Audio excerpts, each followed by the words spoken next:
What's up guys, and welcome to Honest Hero Reviews, with this week, Artanis. Artanis is a melee bruiser who excels at engaging on high priority targets. His EQ combo is one of the most punishing combos in the game and can be game changing. Kel'Thas's and Gul'dans will literally shit their pants every time they see you Q in. Artanis' trait is shield overload. When Artanis drops below 75% health, he gains a shield for 5 seconds. This might seem pretty shitty considering it has a 24-second cooldown, but that's where the good part comes in. Each enemy hit with your Q reduces the cooldown by 1 second, and 2 seconds for heroes, as well as every basic attack, which will reduce the cooldown by another 4 seconds. This pretty much means you have to keep fighting if you want to stay alive, otherwise you're fucked, which will result in some butt-clenching fights that will make you feel like an immortal god when you do make it out alive, which honestly has to be one of the most satisfying feelings this game has to offer. Artanis' Q ability is Blade Dash. Artanis dashes forward, dealing damage to everyone hit, and then once again backwards to deal even more damage. This ability is your main wave clear and poke tool. Make sure to hit as many targets as possible to reduce the cooldown on your shield.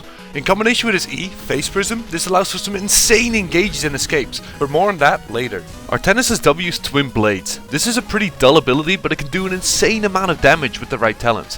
When used, Artanis does a little baby dash towards his target and gives him 2 quick jabs to the mouth. These 2 attacks both count towards a shield cooldown and function as an attack reset, meaning you should use this ability immediately after a normal auto attack. The build that I play focuses heavily on this ability, and at level 16 you'll be able to half health people with just 1 W, which is just fucking hilarious.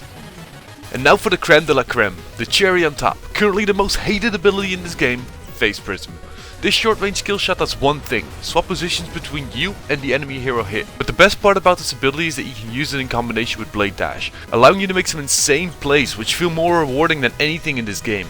Hitting one of these Godswaps will make you feel so good that you wish you started playing Artanis earlier. Hitting a key target will literally win you a team fight before it has even started.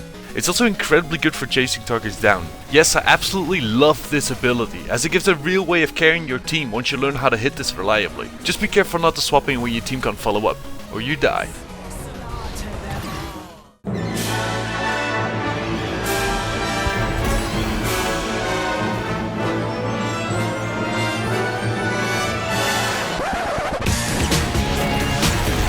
Oh my god! Oh my god!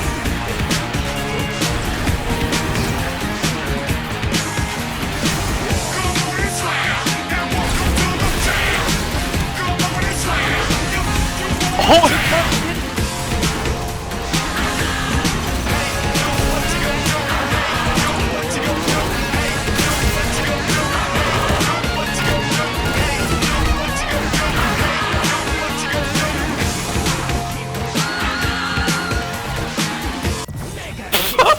Artanis' heroic abilities are Suppression Pulse and Purify Beam, or just simply put, LOL, this ability is pretty much useless unless you have a Thrall with Earthquake on your team and the enemy team happens to have almost no blinks or dashes, because then it might actually do something. Let's start with the ability that should be picked in 90% of your games. Suppression Pulse is a big AoE zone that blinds enemies for 4 seconds and deals moderate damage. Considering that the current meta usually consists of at least 1 auto attack damage carry and often 1 melee bruiser, this stops most of their damage. On top of that, it will also stop the auto attacks of mages and supports, making it a good solid all-round ability. It's not very flashy, but it does bring some good utility. Purify Beam, however, is a slow moving beam of energy that deals a ton of damage in a small radius to people who stand in it. But the problem is that literally nobody is dumb enough to stand in this shit. Unless you have a massive slow on them like Thrall's Earthquake, then it's actually somewhat decent, I guess. You could argue that the other uses to zone out enemy heroes by making them run away, but to be honest, just go for Suppression Pulse. It's so much better.